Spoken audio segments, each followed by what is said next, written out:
तो चलिए आज का हमारा जो क्लास शुरू करते हैं सामान्य ज्ञान का। हम सामान्य ज्ञान का क्लास हम ले रहे थे, तो चलिए आज हम सामान्य ज्ञान और कुछ कुछ प्रश्नों को हम देखते हैं। आज हम देखने वाले हैं कुल 15 प्रश्न देखेंगे, जिसमें 15 प्रश्न होंगे और उन सभी 15 प्रश्नों के उत्तर भी हम आपको साथ में साथ बताते चले जाएंगे, है ना। हर एक जो 15 प्रश्न रहेगा और उन 15 प्रश्न के उत्तर भी हम साथ ही साथ पढ़ते हुए चले जाएंगे।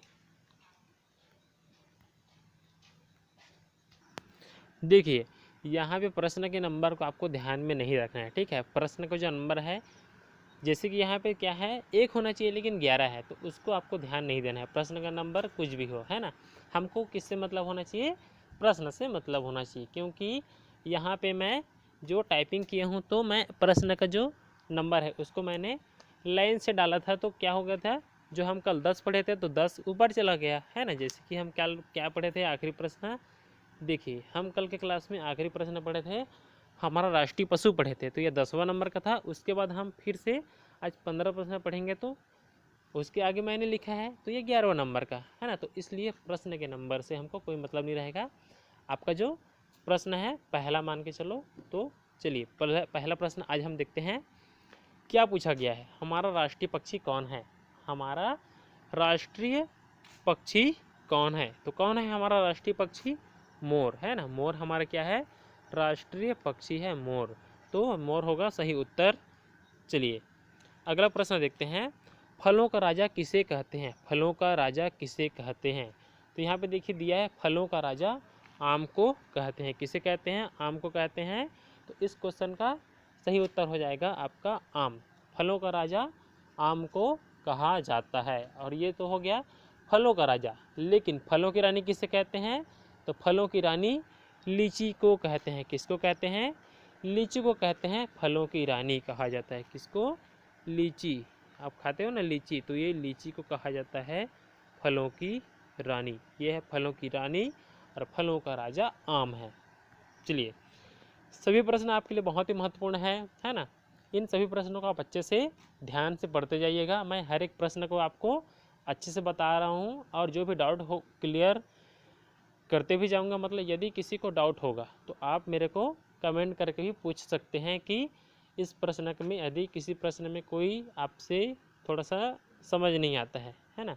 आपको कुछ लगता है कि नहीं कुछ इसमें और कुछ था ऐसा करके, जैसे कि फलों का राजा मैंने बताया आम और फलों की रानी लीची, तो उसमें आपको कुछ कन्फ्यूजन है ना। आपको यदि और कुछ दूसरा चीज़ पता है तो आप मेरे को बिल्कुल कमेंट करके पूछ सकते हैं कि सर ये प्रश्न कैसा रहेगा, ऐसा करके, ठीक है।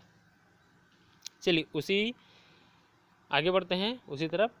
अगला प्रश्न, पनीर किससे बनता है, पनीर किससे बनता है। तो पनीर आपका बनता है किससे, दूध से। पनीर किससे बनता है, दूध से बनता है।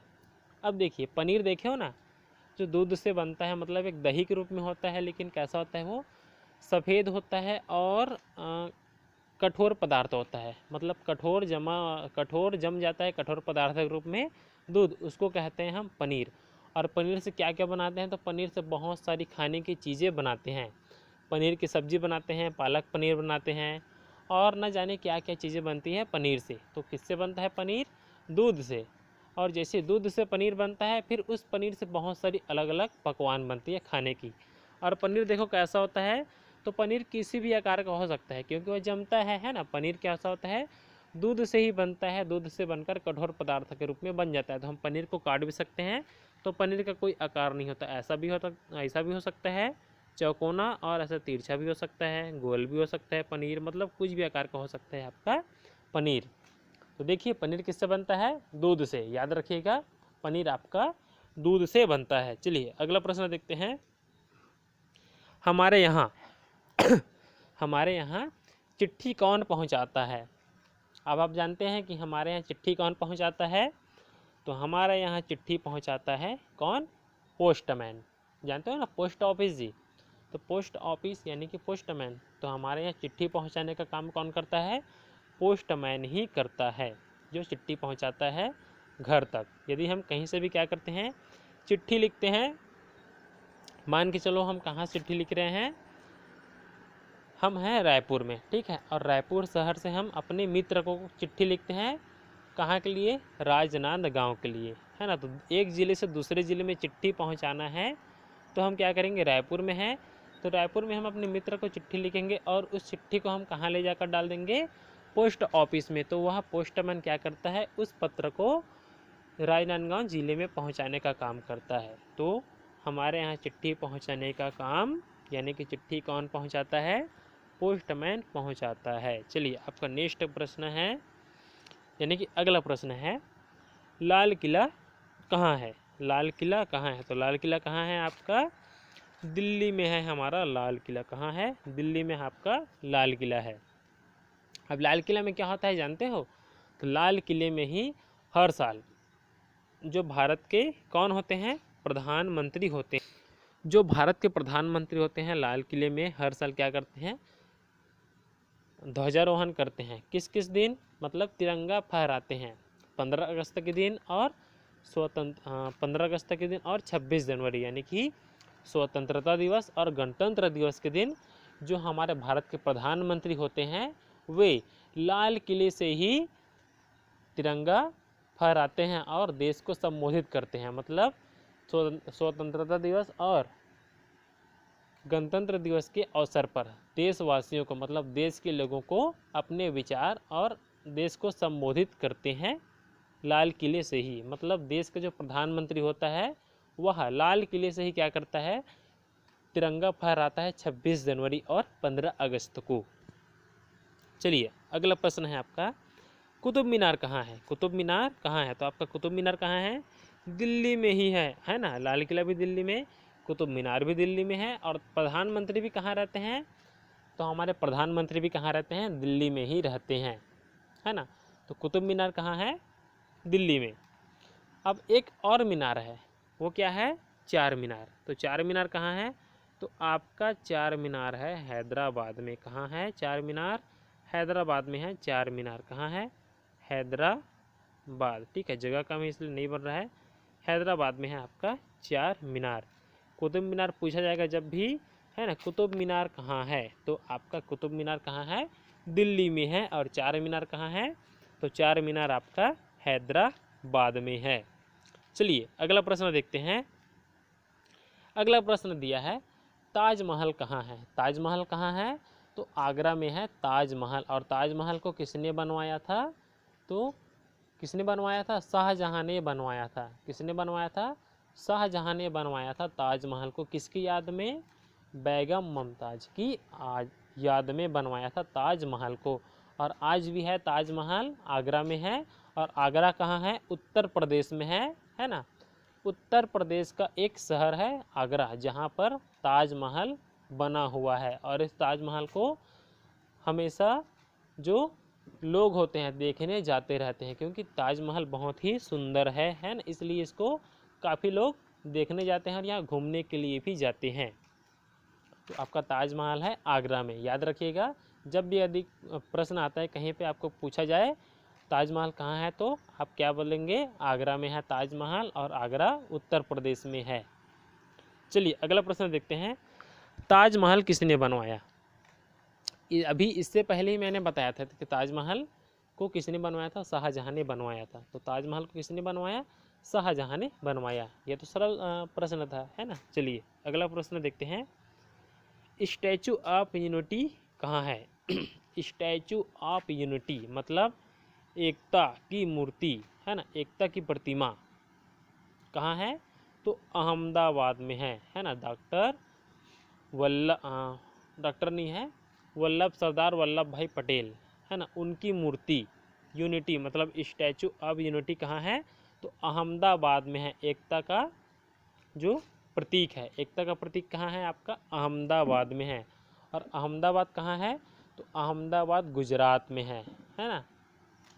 आप मोबाइल में सर्च कर लेना कि स्टैचू ऑफ यूनिटी अहमदाबाद, है ना।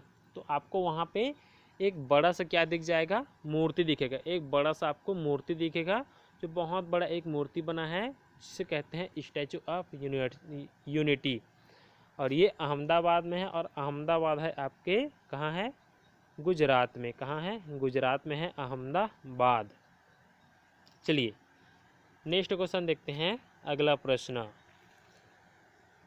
अगला प्रश्न पूछा है गेटवे ऑफ इंडिया कहाँ है। गेटवे ऑफ इंडिया मतलब इंडिया गेट कहाँ है। तो इंडिया गेट है आपका मुंबई में। कहाँ है? मुंबई में है गेटवे ऑफ इंडिया। और मुंबई कहाँ है?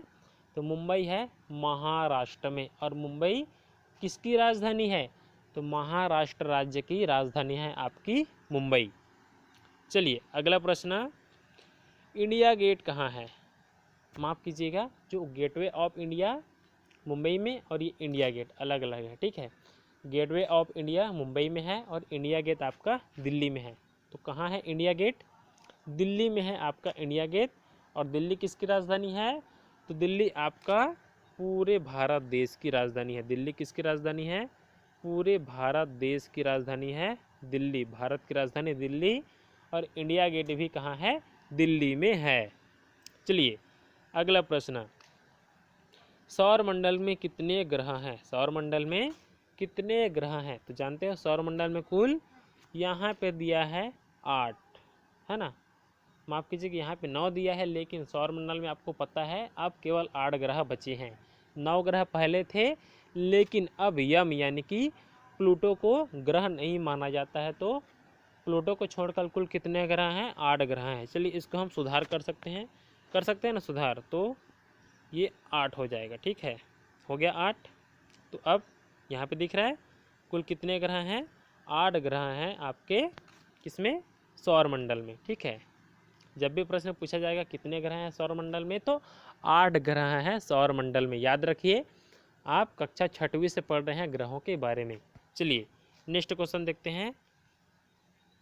हाँ, अगला क्वेश्चन दिया है भारत की खोज किसने की। भारत की खोज, अभी आपके लिए बहुत महत्वपूर्ण प्रश्न है। भारत की खोज किसने की थी? तो भारत की खोज की थी वास्को डी गामा ने। किसने की थी? वास्को डी गामा ने भारत की खोज की थी। मतलब हम जिस देश में रहते हैं उस देश की खोज किसने की थी? वास्को डी गामा ने की थी। चलिए अगला प्रश्न देखते हैं, टेलीफोन का आविष्कार किसने किया। मतलब जो आपका टेलीफोन है जिससे हम फ़ोन करते थे, पहले घर में क्या होता था? फ़ोन होता था, टेलीफोन, जिसको हम उठाते थे और बात करते थे, और बात करने के बाद हम फिर से उसको रख देते थे। मतलब कैसा होता था? चलिए आपको बता देता हूँ मैं थोड़ा सा। ये देखिए आपका टेलीफोन ऐसा होता था। चलिए बहुत बड़ा बन गया, तो यहाँ पे बना देते हैं। ये आपका क्या है? टेलीफोन। यहाँ पे है छोटा छोटा नंबर है, ठीक है। ये आपका टेलीफोन हो गया। अब इसमें एक क्या होता था, कुछ इस तरह से, है ना। ये आपका टेलीफोन होता था, ठीक है। हाँ ये हो गया, बन गया आपका टेलीफोन। बन गया ना जी टेलीफोन, ठीक है। तो ये आपका टेलीफोन है। तो हम क्या करते थे, सबसे पहले हमारे पास मोबाइल नहीं होता था तो टेलीफोन होता था। तो इसी टेलीफोन का आविष्कार किसने किया? ग्राहम बेल ने। किसने किया था? ग्राहम बेल ने किया था टेलीफोन का आविष्कार। अब ये देखो कैसे जुड़ा है ना, कैसे ये बना है।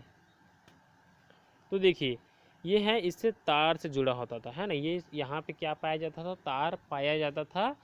तो ये इस तार से जुड़ा होता था और हम इसी टेलीफोन से क्या करते थे? पहले बात करते थे। और इसी टेलीफोन को किसने आविष्कार किया था? ग्राहम बेल ने आविष्कार किया था। चलिए आपका अगला प्रश्न देखते हैं।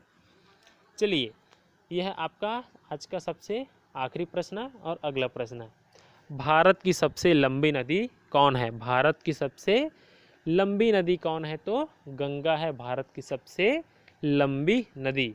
कौन है भारत की सबसे लंबी नदी? तो गंगा नदी भारत की सबसे लंबी नदी है ना। याद रखिएगा, जब भी प्रश्न आएगा लंबी नदी कौन सी है भारत की, तो गंगा नदी रहेगा सबसे लंबी नदी। तो ये था आपका आज का आखिरी प्रश्न। अब फिर से हम अगले क्लास में मिलेंगे, फिर ऐसे ही महत्वपूर्ण प्रश्नों के साथ और सामान्य ज्ञान के क्लास में।